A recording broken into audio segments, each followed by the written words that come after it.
السلام علیکم. الحمد للہ رب العالمین والصلاة والسلام علی اشرف الانبیاء والمرسلین وعلی آلہ وصحبہ ومن استنى بسنتہ الی یوم الدین. اللہم اجعلنا منہم ومن الذین آمنوا وعملوا الصالحات وتواصوا بالحق وتواصوا بالصبر آمین یا رب العالمین. ثم اما بعد فاعوذ باللہ من الشیطان الرجیم. بسم اللہ الرحمن الرحیم. رب اشرح لی صدری ویسر لی امری واحلل عقدۃ من لسانی یفقہوا قولی. اللہم ثبتنا عند الموت بلا الہ الا اللہ. اے ہمارے اللہ، ہمیں ہماری موت پر کلمہ لا الہ الا اللہ پر ثابت قدم رکھیے. آمین یا رب العالمین.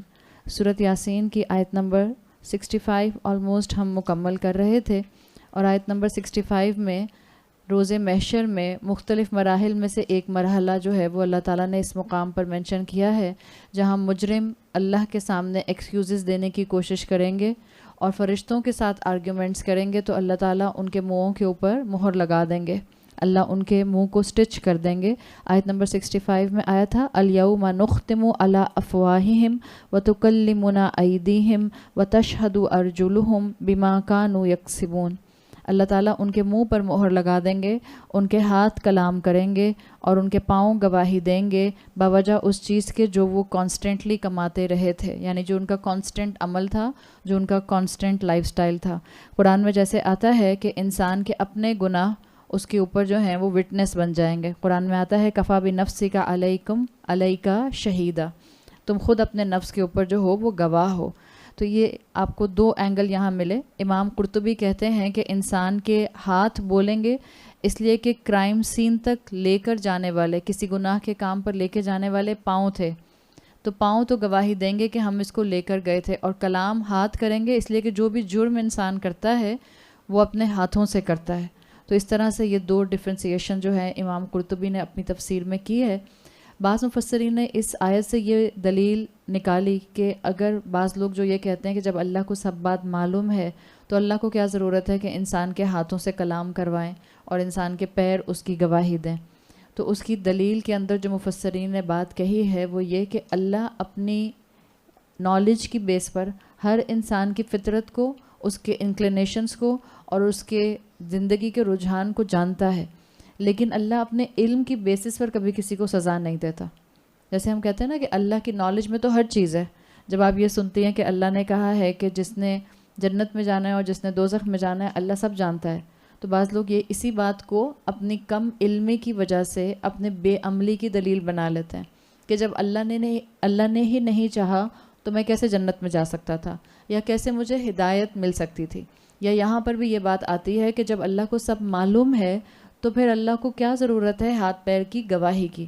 بات اتنی سی ہے کہ اللہ تعالیٰ اپنے علم کی بیسس کے اوپر انسانوں کے جنت یا دوزخ میں جانے کے فیصلے نہیں کرتے. اور انہی حکمتوں سے، اسی اسلام کے ایسنس سے آپ کو مالکی اسکول آف تھاٹ میں، مجھے مالکی اسکول آف تھاٹ کا پتہ ہے اس لیے کہ باقی کا مجھے نہیں پڑھنے کو اتنا اسٹرانگلی ملا، لیکن مالکی مذہب میں دیر از اے ویری اسٹرانگ اوپینین امنگ دا فقہا کہ اگر کوئی قاضی جو جج ہوتا ہے، اگر کوئی جج کسی انسان کو اپنی آنکھوں سے قتل کرتے ہوئے دیکھ لیتا ہے تو اب وہ اس کے ٹرائل میں، اس مرڈرر کے ٹرائل میں ایز اے جج نہیں آ سکتا، اس لیے کہ جج کو ان بائسڈ ہونا ہوتا ہے. تو اللہ کی بھی نالج میں سب کچھ ہے، لیکن اللہ تعالیٰ نے اپنے علم کی بیسس پر انسانوں کو سزا نہیں دینی. اللہ تعالیٰ وٹنس سامنے لے کر آئے گا. بالکل جیسے مالکی اسکول آف تھاٹ میں جب کوئی جج قتل ہوتے ہوئے دیکھ لیتا ہے تو اب وہ جج ایز اے وٹنس آ سکتا ہے اس مرڈرر کے ٹرائل کے اندر، وہ ایز اے جج نہیں آ سکتا. یہ بات سمجھ آئی آپ لوگوں کو؟ تو اسی لیے اللہ تعالیٰ نے انسانوں کے ہاتھوں اور پیروں کو زبان اور قوت گویائی دینی ہے تاکہ یہ خود انسان کے خلاف گواہی دیں کہ انسان یہ چاہتا تھا تو یہ کام ہوئے. ہاتھ پیر اس کے اللہ کے کنٹرول میں تھے. اللہ چاہتا تو ہاتھوں کو سیز کر دیتا، فریز کر دیتا. اللہ چاہتا تو پیرالائزڈ ہو جاتا انسان. لیکن اللہ نے ول پاور کا امتحان رکھا ہے. انسان کا ہاتھ اللہ کی فرما برداری کرنا چاہتا ہے، انسان کے پاؤں اللہ کی نافرمانی نہیں کرنا چاہتے. لیکن آپ اور میں اپنے ہاتھ اور پاؤں اور اپنے جسم اور اپنی آنکھوں اور اپنے کانوں اور اپنی زبان سے گناہ کرواتے ہیں. اس لیے کہ جب ہم چاہتے ہیں تو ہم گناہ کرواتے ہیں. قیامت کے دن آپ دیکھیں اللہ تعالیٰ کہتا ہے نا کہ انسان کو صرف اس کا دل فائدہ دے گا. یوم لا ینفع مال ولا بنون الا بأتی اللہ قلب سلیم.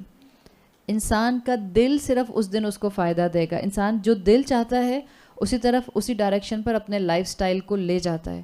تو اس سے پہلے کہ آپ کا اور میرا دل گناہوں کی طرف چاہے اور ہمارے اپنے ہاتھ پاؤں اس گناہ میں انوالو ہوں اور قیامت کے دن وہ ہمارے سپائے بن کر اللہ کے سامنے کھڑے ہو جائیں, اللہ سے دعا کریں کہ اللہ تعالیٰ ہمیں اپنے پورے جسم کو, اپنے دل کو اپنا اطاعت کرنے والا بنا لے.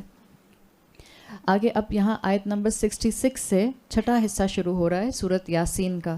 سورۃ یاسین کا جو 6th پورشن ہے, سیکنڈ لاسٹ, آپ کو ابھی 65 جو آیت 65 تک سارا سینیریو نظر آ رہا تھا 5ویں پورشن میں, وہاں پر روز محشر کا ذکر تھا. اہل جنت, مجرمین, اہل جہنم, ان سب کا نقشہ کھینچا گیا ہے. اب واپس دنیا میں لایا جا رہا ہے. آپ کو کانسٹنٹ یہ دنیا, ماضی, پھر آپ کے سامنے کی دنیا, پھر اس کے بعد دوبارہ سے روز محشر, اور پھر دوبارہ سے دنیا کی طرف لایا جا رہا ہے. آیت نمبر 66 سے چھٹا حصہ شروع ہو رہا ہے. قیامت کے منظر کو دکھا کے واپس دنیا میں آنکھیں کھولنے کے لیے لایا جا رہا ہے. وَلَوْ نَشَاءُ لَطَمَسْنَا عَلَىٰ أَعْيُنِهِمْ فَاسْتَبَقُوا الصِّرَاطَ فَأَنَّىٰ يُبْصِرُونَ. اگر ہم چاہتے تو ہم ان کی آنکھیں مٹا دیتے, ہم ان کی آنکھوں کو وائپ آؤٹ کر دیتے, پھر وہ راستہ ڈھونڈتے رہتے تو کیسے دیکھتے پھر وہ اس راستے کو. فَأَنَّىٰ يُبْصِرُونَ, تو پھر کیسے اس راستے کو وہ تلاش کر پاتے. یہ جو آیت کا یہ حصہ ہے یہ آپ کو کیا بتا رہا ہے؟ انکار کرنے والے مجرمین کی حالت, جو آخرت میں تو گناہ گار کرمنلز ہوں گے ہی ہوں گے.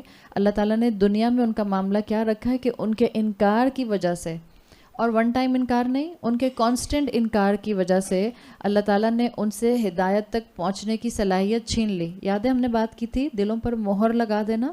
دل پر مہر لگا ہوا کوئی پیدا نہیں ہوتا.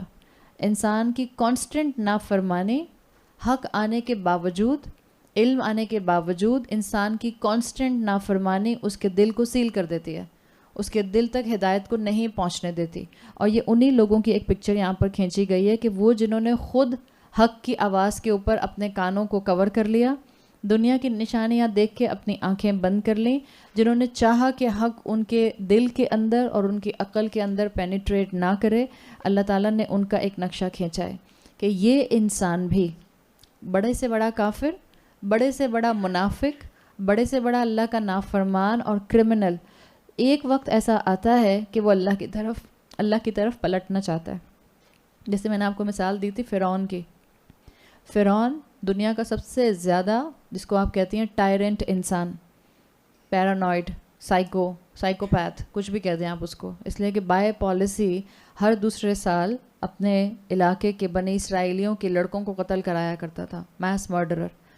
اس جیسے انسان نے بھی, جو اپنے آپ کو خدا کہا کرتا تھا, انا ربکم الاعلی, وہ جو اپنے آپ کو موسیٰ علیہ السلام کے رب کے سامنے کھڑا ہو کر ڈائریکٹ چیلنج کیا کرتا تھا, اس نے بھی جب اپنے سامنے موت دیکھی, سورۃ یونس کی آیت نمبر 90 میں آتا ہے, حتی اذا ادرکہ الغرق, جب وہ غرق ہونے کی طرف آ گیا, جب وہ ڈوب رہا تھا, سمندر اپنا پورا دونوں موجوں کے ساتھ مل رہا تھا, تب اس نے کہا قال آمنت انہ لا الہ الا الذی آمنت بہ بنو اسرائیل. جب موت سامنے دیکھ لی تو اس نے کہا کہ میں بنو اسرائیل کے رب پر ایمان لے آیا, اسی ذات پر ایمان لے آیا. تب اس کے ایمان لانے نے کوئی فائدہ دیا؟ جب موت سامنے نظر آ جائے, جب ملکوت موت نظر آ جائے, جب گلے میں موت کا گھنگرو بج جائے, تب انسان کی توبہ قبول نہیں ہوتی ہے. اور یہی سینیریو اللہ تعالیٰ نے سورۃ یاسین کی آیت نمبر 66 میں بتایا ہے کہ بڑے سے بڑا کافر بھی اپنے آپ کو, جو اللہ کے سامنے متکبر انسان بنا کے رکھتا ہے, کسی نہ کسی موقع پر اس کو ریئلائزیشن ضرور ہوتی ہے. بعض لوگوں کو ریئلائزیشن جو ہے وہ بالکل ڈیتھ بیڈ پر ہوتی ہے, واللہ عالم. اللہ اگر ان کو ملک الموت نظر نہیں آئے تو اللہ ان کی توبہ قبول کر سکتا ہے, یہ ان کا اور ان کے اللہ کا معاملہ ہے. باقیوں کو موت دیکھنے کے بعد ہوتی ہے, بعض کو قیامت کی سختی دیکھنے کے بعد ہوگی, بعض کو جو ہے وہ جہنم کو سامنے دیکھ کر احساس ہوگا, اور بعض کو جہنم میں گرنے کے بعد احساس ہوگا کہ ہمیں اللہ نے جو آنکھیں دی تھیں وہ آنکھیں دی تھیں اللہ تک پہنچنے کے لیے, ہدایت کا راستہ صراط تلاش کرنے کے لیے, ہم نے اس کا مس یوز کیا. تو اللہ تعالیٰ نے بتا دیا کہ اللہ چاہے تو ان کی آنکھیں دنیا میں مٹا دے. اور ایک طرح سے ورچولی کافر کی آنکھیں مٹی بھی ہوتی ہیں. آنکھوں کا مقصد کیا ہے؟ اپنے سامنے موجود آیات نظر آئیں. میری آنکھوں کا پہلا مقصد یہ ہے. یہ مقصد میری آنکھوں کا بعد میں ہے کہ مجھے رنگ نظر آئیں. یہ مقصد میری آنکھوں کا بعد میں ہے کہ مجھے اپنی اولاد اور اپنے رشتہ دار نظر آئیں. پہلا مقصد میری آنکھوں کا کہ مجھے اللہ کی اپنے سامنے موجود آیات نظر آئیں. تو اللہ تعالیٰ نے یہاں مینشن کر دیا. دیکھیں پیچھے آیا تھا کہ اللہ ایک صیحتاً واحدہ ہوتا ہے اور قوموں کو ختم کر دیتا ہے. اب آپ کو اس جگہ پر اور اس سے آگے جو آیت نمبر 66 سے لے کر 68 تک 6th پورشن چلے گا سورۃ یاسین کا, اس میں آپ کو انڈیویجول سزائیں محسوس ہوں گی. یہ انڈیویجول سزاؤں کا پورشن ہے. صرف یہ نہ سمجھو کہ اب اللہ کے رسول صلی اللہ علیہ وسلم کی زبان سے تم نے یہ سن لیا کہ اللہ کے رسول کو رحمت للعالمین بنا کے بھیجا گیا ہے, تو اب کوئی قوم کو کمپلیٹلی وائپ آؤٹ کرنے والا عذاب نہیں آئے گا. تو اس ڈر میں مت رہنا کہ اگر صیحتاً واحدہ جو ہے وہ قریش کو ختم نہیں کرے گی, اللہ تعالیٰ انڈیویجولی لوگوں کو سزا دے سکتا ہے. اللہ تعالیٰ انڈیویجولی ان کے لیے جو ہے وہ ہدایت تک نہ پہنچنے کا جو ہے وہ راستہ بنا سکتا ہے اگر انہوں نے والنٹیرلی ہدایت کو اڈاپٹ کرنے کی کوشش نہ کی. اللہ تعالیٰ نے جو ہمیں اور میرے اور آپ کے لیے بھی سبق ہے کہ اللہ نے ہمیں جو پرفیکٹ جسم دیے ہیں, پرفیکٹ ہمیں باڈی دی ہے, ہم اپنے 2 پاؤں پر چلتے ہیں. اللہ نے الحمدللہ کسی قسم کی کوئی ٹیڑھ نہیں رکھی. اللہ نے ہمیں جو ہے وہ بہترین ساخت کے ساتھ بنایا ہے, بہترین سمجھ دی ہے, آنکھیں دی ہیں 6/6 کی, کان صحیح سننے کے لیے دیے ہیں, عقل کمپریہینڈ کرنے کے لیے دی ہے. اس سب کا پہلا مقصد کیا ہے؟ اس سب کو عبد بننے کے لیے استعمال کیجیے. اللہ کا عبد بنیے, اللہ کے ساتھ جوڑیے. پہلا مقصد ہے میں ان ساری فیکلٹی سے ہدایت حاصل کر لوں. یہ پہلا مقصد ہے. یہ میری بیوٹیفیکیشن, یہ میری خوبصورتی بات میں ہے. پہلا مقصد ہے کہ مجھے اس کے ذریعے ہدایت تک پہنچنے کا موقع مل جائے. اور جو انسان اس کانسیپٹ کو سمجھ جاتا ہے وہ اشرف المخلوقات کے ٹائٹل کے لیے اپنے آپ کو ڈیزرونگ بنا لیتا ہے. ہر انسان اشرف المخلوقات نہیں ہے. اشرف المخلوقات اللہ نے اس انسان کو ٹائٹل دیا تھا جس نے اپنے آپ کو ہائر ایوالو انسان کے طور پر سمجھا, اور جس نے سمجھا کہ اللہ نے پوری کائنات کو مجھے سرو کرنے کو لگایا ہے, تو مجھے بھی کسی کو سرو کرنا ہے. جو یہ پہچان گیا اس نے اپنے آپ کو ڈیزرونگ کر لیا کہ وہ اشرف المخلوقات کے ٹائٹل کے شیڈ میں آ جائے. اور اللہ تعالیٰ نے یہی چیز سکھائی تھی کہ انسان کو عقل دی, باشعور بنایا تاکہ وہ انبیاء اور رسولوں کی باتوں کو سمجھے, وہی آئے تو اس کو سمجھے. عقل کیوں دی تھی؟ تاکہ وہی کو کمپریہینڈ کر سکے. عقل اس لیے نہیں دی تھی کہ وہی کے اگینسٹ جا کے وہی کے خلافی دلیلیں دینا شروع کر دے. اللہ تعالیٰ نے مجھے بولنے کے لیے طاقت کیوں دی تھی؟ سورۃ رحمان میں کیا آتا ہے؟ الرحمن علم القرآن خلق الانسان علمہ البیان. جس نے بیان سکھایا اس نے پہلے قرآن نازل کیا. پہلے نہیں آیا کہ اللہ تعالیٰ نے انسان کو جو ہے وہ علمہ البیان, خلق الانسان بھی آیا, اور اس سے پہلے کیا آیا؟ انسان کے بننے سے پہلے ہی اللہ تعالیٰ نے قرآن کا علم سکھایا. تو زبان دی, آرٹیکولیشن دی, تاکہ میں وہی کو کمپریہینڈ کر سکوں, وہی کو پڑھ سکوں, وہی کو سمجھ سکوں, وہی کو اپنی زندگی کا حصہ بنا سکوں. اپنے اعضاء سے, اپنے لمب سے, اپنے جوارے سے اللہ کی نافرمانی مت کیجیے. اللہ کا شکر ادا کیا کریں اپنی آنکھوں سے ان چیزوں کو دیکھ کر جس کو دیکھنے کا اس نے کہا ہے اور جس کو دیکھنے سے اس نے منع کیا ہے. روک لیں اپنی آنکھوں کو. اپنے کانوں کو وہ بات مت سنائیں جس سے اللہ تعالیٰ نے روکا ہے. یہ سب سے پہلا آپ کا زبان کا اور اعضاء کا شکر ہوگا. اللہ تعالیٰ نے کہا جو قرآن نہ سیکھنا چاہے, جو عقل مند ہونے کے باوجود, انٹلیکچوئل اپنے آپ کو ڈکلیئر کرنے کے باوجود ہدایت کے راستے پر نہ آنا چاہے. اور جب انسان اس طرح کی آیات پڑھتا ہے تو اس کو نان مسلمز ہی یاد آتے ہیں, اس کو اپنے مسلمان اور خود اپنا آپ ہی نظر آتا ہے کہ جب میں مسلمان ہوتے ہوئے قرآن کا حق ادا کرنے کے لیے آگے نہیں بڑھ پاتی, جب ہمارے ہی مسلمان اسی قرآن کے خلاف انگلیاں اٹھاتے ہیں, اسی پر آبجیکشن کرتے ہیں, اسی شریعت کو باربیرک کہتے ہیں, اسی اسلام کو کہتے ہیں کہ یہ ایکسٹریمسٹ اسلام ہے, یہ ایکسٹریمسٹ ریلیجن ہے. اللہ نے کہا وَلَوْ نَشَاءُ لَطَمَسْنَا عَلَىٰ أَعْيُنِهِمْ. ان کی اس نافرمانی کے اوپر اللہ چاہتا تو ان کی آنکھیں بالکل ختم کر دیتا, مٹا دیتا. یہ ایک وارننگ کا انداز ہے, اور وارننگ ہم سب کے لیے ہے. قریش کو بھی وارننگ تھی اور آپ کی اور میرے لیے بھی وارننگ ہے. اپنی خواہشات کے پیچھے اللہ کے بتائے ہوئے صراط مستقیم سے دور مت جانا, ورنہ کوئی بھی موقع, کوئی بھی لمحہ آپ کی اور میری آنکھوں کی بینائی ختم کر سکتا ہے. کیا گارنٹی ہے کہ میں اور آپ اپنی آنکھوں سے ہمیشہ دیکھتے رہیں گے؟ کیا گارنٹی ہے کہ آپ اور میں ہمیشہ اپنے لمبس کا فائدہ اٹھاتے رہیں گے؟ جب تک صحت ہے اس صحت کو اللہ کے راستے میں لگائیں، اپنی نوجوانی کا، اپنی یوتھ کا بیسٹ استعمال کریں. اور الحمدللہ جتنی بھی خواتین میرے سامنے بیٹھی ہیں سبھی نوجوان ہیں. جوان نہیں، نوجوان ہیں. فرق ہے نا، جوانی الگ ہوتی ہے، نوجوانی الگ ہوتی ہے. جوانی سے بھی زیادہ آپ کی انرجی نوجوانی میں ہوتی ہے. الحمدللہ سب جوان ہیں، دل جوان ہونا چاہیے، ہم نے یہی سنا ہے نا. اور جو اللہ کے راستے میں آگے بڑھنا شروع کر دیتے ہیں اللہ تعالیٰ ان کو فزیکل اسٹرینتھ بالکل دیتے ہیں. جہاں آپ کو اسپریچول اسٹرینتھ ملتی ہے وہاں آپ کو فزیکل اسٹرینتھ بھی ملتی ہے. صرف آپ کا ایمان مضبوط ہونا چاہیے. بعض اسکالرس نے کہا کہ اللہ تعالیٰ نے یہاں یہ نہیں کہا کہ اللہ ان کانوں کو ختم کر دے گا یا ان کانوں کو بہرا کر دے گا جن کو میں نے دیا اور لوگوں نے اس سے وحی نہیں سنی. یا اللہ نے یہ نہیں کہا کہ اللہ نے تمہیں عقل دی تاکہ تم اللہ کی وحی کو سمجھو، اگر تم نے عقل کو استعمال نہ کیا تو اللہ تم کو مجنون یا پاگل کر دے گا. اللہ نے نہ عقل کا الفاظ استعمال کیے نہ کانوں کے استعمال کیے، اس لیے کہ عقل استعمال کر کے آپ جو ہیں وہ اللہ تک پہنچتے ہیں، وحی تک پہنچتے ہیں. آنکھوں کا کیوں کہا؟ اس میں بڑا گہرا سبق ہے. دیکھیں انسان 3 ہم نے رکاوٹیں دیکھی تھی نا حق کے راستے میں جو انسان کو روکتی ہیں، بینہ صدن خلف صدن اور فاغشیناہم. ہو سکتا ہے کسی انسان کو ہسٹری معلوم نہ ہو، کسی نے ہسٹری نہیں پڑھی، اس کو شوق نہیں تھا، تو وہ کہہ سکتا ہے کہ مجھے تو ہسٹری سے عبرت لینے کا موقع ہی نہیں ملا اس لیے کہ میں نے ہسٹری نہیں پڑھی. تو وہ اس کے جو ہیں اللہ تعالیٰ نے جو معاملہ تھا عقل والا سوچنے سمجھنے کا کہ وہ ماضی کو دیکھتا اور عبرت لیتا، چلو اللہ نے اس کا ذکر نہیں کیا. کانوں کا ذکر کیوں نہیں کیا؟ ہو سکتا ہے دنیا میں کوئی انسان یہ کہے کہ میرے کان میں تو قرآن کی تعلیم اس طرح پڑھی ہی نہیں، مجھے تو معلوم ہی نہیں تھا کہ وحی کا یہ ایکسپلینیشن بھی ہے. یا ہو سکتا ہے کوئی نان مسلم یہ کہے جو بہت عقل مند ہے، وہ یہ کہے کہ مجھے تو نہیں پتا تھا کہ مسلمانوں کے قرآن میں یہ لکھا ہوا ہے. ہم نے تو جو پروپیگنڈا سنا تھا اس میں تو یہ لکھا تھا کہ بڑا ایکسٹریمسٹ ریلیجن ہے، بڑے ایکسٹریمسٹ لوگ ہیں، ہر وقت ہر انسان کو، ہر کافر کو مارنے کی اور مرنے کی باتیں کرتے رہتے ہیں. تو کوئی یہ بھی کہہ سکتا ہے کہ میں نے نہیں سنا تھا قرآن یہ کہتا ہے.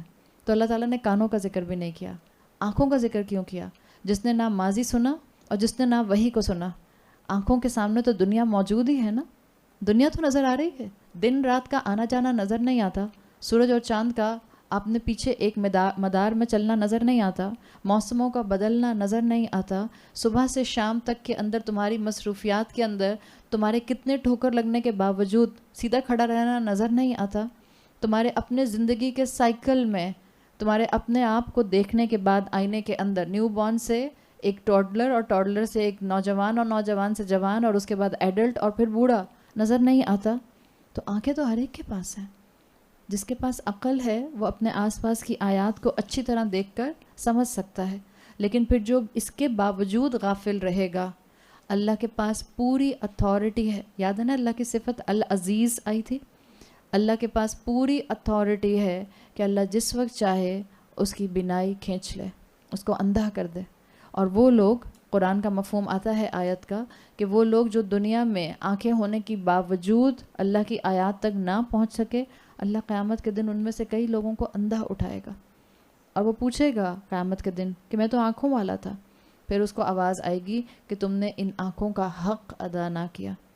تو یہ اللہ تعالیٰ نے یہاں پر ایک طرح سے جھنجھوڑا ہے، ایک انذار کا انداز ہے کہ ان فنکشننگ آئیز سے فائدہ اٹھا لو اس سے پہلے کہ آنکھوں کی بینائی ختم ہو جائے. یہ جو راتوں میں بڑے آرام سے کم لائٹ کے اندر، ہم کم لیمپ کے اندر کتابیں پڑھ لیتے ہیں، کون سی کتاب پڑھ رہے تھے؟ ہارر مووی تھی، رومانٹک کلائمیکس تھا، کوئی ناول تھا، یا کوئی اچھی کتاب تھی جس سے تمہاری ذات میں کوئی اچھی تبدیلی آ رہی تھی، تم اچھے انسان بن رہے تھے. اللہ تعالیٰ ہر چیز کا حساب لے گا. مشکل آنے سے پہلے جب بھی کہا گیا ہے کہ بیماری سے پہلے صحت کو غنیمت جانو. کیا پتہ کب تک صحت موجود ہے، کیا پتہ کب تک اپنے 2 پیروں پر چل سکتے ہیں، کیا معلوم کب تک اللہ تعالیٰ نے انرجی رکھی ہوئی ہے، اور یہ بھی نہیں پتہ زندگی کتنی ہے. تو میکسیمم فائدہ اٹھاؤ اپنی نعمتوں کا. آگے آیت نمبر 67 میں اللہ تعالیٰ کا ایک غضب کا انداز آپ کو کفار، مجرمین، منافقین، بے عمل مسلمانوں پر اور نظر آ رہا ہے. وَلَوْ نَشَاءُ لَمَسَخْنَاهُمْ عَلَى مَكَانَتِهِمْ فَمَا اسْتَطَاعُوا مُضِيًّا وَلَا يَرْجِعُونَ. ہم چاہیں تو کھڑے کھڑے ان کی جگہ پر ان کو ڈسٹارٹ کر دیں، مسخ کر دیں، ان کو میوٹیلیٹ کر دیں. مسخ کرنا ہوتا ہے کسی کا چہرہ، ناک کی جگہ آنکھیں، آنکھیں کی جگہ ناک کر دیں، کانوں کی جگہ پر منہ لگا دیں، اس کو کہتے ہیں مسخ کر دینا، ڈسٹارٹ کر دینا. ہم چاہیں تو کھڑے کھڑے ان کی جگہ پر ان کو مسخ کر دیں تو پھر نہ تو یہ واپس سچویشن کو اپنے کر سکیں گے ولا یرجعون، اور نہ یہ واپس پلٹ سکیں گے. اللہ تعالیٰ کے غضب کا انداز ہے. اور اگین جو اللہ تعالیٰ نے یہاں پر یہ سزا بتائی ہے، یہ بتانے کے لیے یہ کہاں کی سزا ہے، یہ اللہ تعالیٰ کن لوگوں کو کہہ رہا ہے؟ روز محشر کہہ رہا ہے یا دنیا میں موجود زندہ لوگوں کو کہہ رہا ہے؟ چھٹا حصہ زندہ لوگوں سے بات کر رہا ہے. جیسے اللہ تعالیٰ نے زندہ لوگوں کو انذار کیا تھا کہ اللہ چاہے تو تمہاری نعمت کو ختم کر دے جو تمہاری آنکھیں ہیں، اگر تم ان سے اللہ کو نہ پہچان سکو. اسی طرح اب اللہ کا غضب بڑھ گیا آنکھوں سے بڑھ کر. اللہ چاہے تو اللہ تمہارا پورا چہرہ اور تمہارا پورا جسم میوٹیلیٹ کر دے، مسخ کر دے اللہ تمہارے جسم کو. اللہ کی سزا قیامت کی محتاج نہیں ہے. وہ تو اللہ غفور اور رحیم ہے کہ آپ کی اور میری غلطیوں کے اوپر ہمیں دنیا میں فوراً سزا نہیں دیتا. اگر دنیا میں ہر گناہ کے اوپر فوراً سزا ملتی ہوتی تو اس وقت دنیا پر کوئی باقی ہوتا؟ کوئی بھی باقی نہیں ہوتا. لیکن اللہ تعالیٰ کا غضب بھڑکتا ہے. آپ ہسٹری اٹھا کر دیکھ لیں، آپ اپنا حال دیکھ لیں، آپ کو خود نظر آ جائے گا.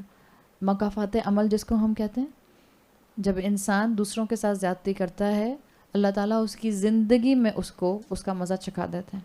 اور اس کو مزہ چکھانے کا دو طریقے ہو سکتے ہیں. ایک یہ کہ اس کو مزہ چکھایا تاکہ اس کو توبہ کی توفیق موت سے پہلے مل جائے تاکہ اپنی آخرت درست کر لے. اور دوسرے جتنے بھی لوگ اس کے پیچھے پیچھے اس کے آثار پہ چلنے کی کوشش کر رہے ہیں ان کو سبق مل جائے کہ انہوں نے اب اپنے آپ کو اس راستے سے دور کر کے صراط مستقیم پر لے کر آنا ہے. تو بتا دیا متکبر قریش کو بھی بتا دیا کہ تمہارے تکبر کی سزا کسی وقت بھی آ سکتی ہے. تم ہمارے رسول کو جھٹلا رہے ہو، تم ہمارے رسول کو برے برے ٹائٹلز دے رہے ہو، تم ہمارے رسول کی کریکٹر اسیسینیشن کر رہے ہو، تم تو صرف ہمارے رسول کی عزت مسخ کر رہے ہو. اللہ چاہے تو تمہارے جسموں کو مسخ کر دے، اللہ چاہے تو تمہارے تکبر کو توڑ کر رکھ دے. پھر یہاں پر آپ دیکھیں یہ انڈیویجول سزا کی بات آ رہی ہے یا پوری قوم اور قبیلے کی سزا کی بات ہے؟ دس از انڈیویجول کیپیسٹی. ابو لہب بھی سن رہا تھا یہ آیتیں. ابو لہب کے لیے آتا ہے نا کہ ابو لہب اس کا ٹائٹل تھا، اصل میں اس کا نام ابو لہب نہیں تھا. ابو لہب کیوں کہتے تھے اس کو؟ فیئر کمپلیکشن تھا، فیئر اینڈ پنک کمپلیکشن تھا. اور پھر دیکھیں اسی کا اس کو روب بھی تھا، اسی قبیلے کا سردار بھی تھا. آپ صلی اللہ علیہ وسلم کا ریلیٹو تھا لیکن سٹانچ اینیمی تھا آپ کا. 7-8 سال تک شدید اذیت آپ صلی اللہ علیہ وسلم کو دیتا رہا. اور پھر موت کیسے آئی کہ اللہ تعالیٰ نے اس کو کوئی اسکن ڈیزیز کر دی تھی. ایسی اسکن ڈیزیز ہو گئی تھی کہ لوگ اس کے پاس جانا پسند نہیں کرتے تھے، اس سے دور رہتے تھے. تو یہ مسخ کرنا ہو گیا یا نہیں ہو گیا؟ اللہ چاہے تو نافرمانوں کو زندگی میں ہی مسخ کر دے. قیامت کی سزا تو پھر بعد میں آئے گی، جہنم کی سزا تو بعد میں آئے گی. مت اللہ کی نافرمانی میں وقت گزاریں، مت اللہ کی نافرمانی میں شب و روز اور مہینے اور سال گزارتے رہیں. جس کو اپنی جس نافرمانی کا علم ہو جائے، ایک دوسرے کی نافرمانی کو ہم اس وقت پن پوائنٹ کرنے کی بات نہیں کر رہے. ہم انسان ہیں، ہم ایک دوسرے کو صرف اصلاح کے لیے نصیحت کر سکتے ہیں. زبردستی ڈنڈا مار کے کسی سے ہم کام نہیں کروا سکتے. ہاں اگر آپ ماں ہیں تو آپ کا اور اولاد کا معاملہ بالکل الگ سینیریو ہے. لیکن اس کے علاوہ کوئی بھی رشتہ اگر آپ کا ہے، چاہے وہ سگی بہن ہی کیوں نہیں ہے، چاہے وہ سگا بھائی ہی کیوں نہیں ہے، آپ وہاں پر ڈنڈا مار کے اس سے اسلام کے راستے پہ اس کو نہیں لائیں گے. آپ کا کام کیا ہے؟ اصلاح کی نیت سے نصیحت کرتے رہنا. اپنے آپ کو تو انسان جانتا ہے نا. جس کو اپنے گناہ کا پتہ چل جائے کہ یہ میرا گناہ ہے، قرآن کے سامنے آ کر بیٹھتا ہے انسان تو اس کو اپنے گناہ نظر آتے ہیں. اس لیے کہ قرآن آئینہ ہے. قرآن میں مجھے اپنی برائیوں کا عکس نظر آ جاتا ہے. قرآن دکھا دیتا ہے آئینہ کہ دیکھو یہ تم میں برائی ہے. ہمارا مسئلہ کیا ہے؟ ہم جب قرآن میں کسی برائی کا ذکر پڑھتے ہیں، منافق کا ذکر پڑھتے ہیں، جھوٹ اور غیبت کا ذکر پڑھتے ہیں، ہم کہتے ہیں ہاں میری فلاں رشتہ دار توبہ بڑی غیبت کرتی ہیں. یہ نہیں خیال آتا میں کتنی غیبت کر دیتی ہوں. میری فلاں رشتہ دار بہت ہی غصہ کرتی ہیں، اور اللہ تعالیٰ نے کہا ہے غصہ کرنے والے اللہ کو پسند نہیں ہے. اپنے بارے میں کیا خیال ہے؟ غصہ آتا ہے؟ ہم قرآن میں پڑھتے ہیں لعنت اللہ علی الکاذبین. کمی اپنا چہرہ آنکھوں میں آتا ہے کہ میں نے بھی جھوٹ بولا تھا تو اللہ مجھے اس طرح کی لعنت سے بچائے. جس کے اوپر اللہ کی لعنت ہو وہ کبھی کسی رحمت کا مستحق ہو سکتا ہے؟ کبھی بھی نہیں ہو سکتا. تو قرآن کو آئینہ بنائیے. اور جس آپ کو اپنے گناہ کا علم ہو جائے اب اس کو زندگی کا حصہ مت رہنے دیجیے. آپ اور میں نفس کے پجاری تھوڑی ہیں. آپ اور میں تو اللہ کو عبادت کرنے والے ہیں. آپ نے اور میں نے تو عابد سے بڑھ کر عبد بننا ہے. تو اس سے پہلے کہ اللہ کی کوئی سزا آئے بہتر ہے کہ ہم اپنے گناہوں کو اپنی زندگی میں سے دور کر دیں, کوشش کریں. پھر کبھی نہ چاہتے ہوئے پاؤں سلپ ہو جائے کوئی بات نہیں, شرمندہ ہوں, توبہ کریں اور پھر اللہ کی طرف پلٹیں اور پھر ارادہ کریں کہ میں دوبارہ یہ گناہ نہیں کروں گی. تو اللہ تعالیٰ نے ایک طرح کا یہاں پر گناہ گاروں کو تھریٹ دیا ہے. ہمیشہ سے یہ انداز رہا نافرمان لوگوں کا, کفار کا, کہ وہ اللہ کے رسولوں کو, نیک لوگوں کو تھریٹس دیا کرتے تھے, ان کو تھریٹن کیا کرتے تھے. رسولوں نے کبھی تھریٹن نہیں کیا, اللہ کا کلام خود ہی آ جاتا تھا ان لوگوں سے بدلہ لینے کے لیے. اسی صورت یاسین میں ہم نے دیکھا تھا کہ 3 رسولوں کو اہل القریہ نے تھریٹن کیا تھا, لَنَرْجُمَنَّكُمْ وَلَا يَمَسَّنَّكُمْ مِنَّا عَذَابٌ عَلِيمٌ. اب اللہ کی طرف سے تھریٹ آ رہا ہے, تم نے ہمارے رسولوں کو تھریٹن کیا کہ تم ان کو رجم کر دو گے اور تم ان کو ضرور ٹارچر کرو گے. اللہ کی سزا ایسے آئے گی کہ تم کو پتہ بھی نہیں چلے گا اور تمہارے چہرے مسخ ہو جائیں گے اور تمہاری آنکھوں کی بصارت چلی جائے گی.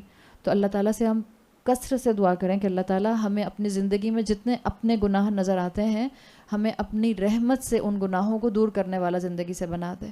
اللہ ہمیں خود توفیق دے کہ ہم اپنی اصلاح کر سکیں.